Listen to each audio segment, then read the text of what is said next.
ఒక వ్యక్తి చాలా జాగ్రత్తగా తన చేతిలో ఉన్న బీఫ్ కేస్ను ఎదుట నిల్చున్న కొనుగోలుదారుని వైపు ముందుకు సాగిస్తాడు. కాని తనకు అనుమానమే లేదు.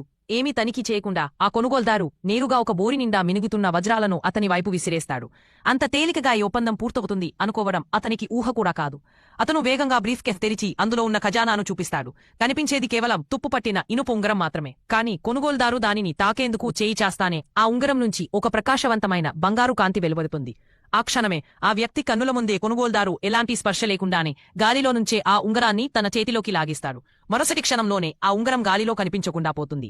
ఆ రహస్యమైన కొనుగోలుదారు వెళ్లిపోవడానికి తిరిగే సమయంలో ఆ వ్యక్తి అతన్ని వెంటనే ఆపేస్తాడు. కొనుగోలుదారుని అనుమానం, ఇప్పుడు మరింత డబ్బు అడగబోతున్నాడేమో. వెంటనే తన చేతి అస్థీన నుంచి ఇంకో వజ్రాల గోరిని తీస్తాడు. కాని అప్పుడే ఆ వ్యక్తి తన చెయ్యిని చూపిస్తాడు. అది పూర్తిగా కాలిపోయి భయంకరంగా మలికిపోయింది.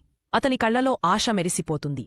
అతను కోరుకుంటున్నది ఆ రహస్యశక్తి కలిగిన కొనుగోలుదారు తన చేతిని మళ్లీ మామూలుగా మార్చి ఇవ్వాలని. కాని కొనుగోలుదారు ఏమీ మాటలాడకుండా ఆ వజ్రాల బోరినే అతని కాలించేతిపైకి తిప్పేస్తాడు. ఆ వ్యక్తి అర్థం చేసుకునేలోపు ఆ టీ ఆకులన్నీ అతని చేతిపైనే విస్తరించి పడిపోతాయి. సరిగ్గా ఆ సమయానికి కొనుగోలుదారు తన మాయశక్తిని వినియోగించటం ప్రారంభిస్తాడు. ఆ టీ ఆకు ముదురు ఆకుపచ్చగా మెరుస్తూ ఉంటాయి. ఆ వ్యక్తి తీవ్రమైన నొప్పితో అరిచిపడిపోతాడు. ఒక గుండెకు భయానకంగా కొట్టుకునేలా చేసే అరుపు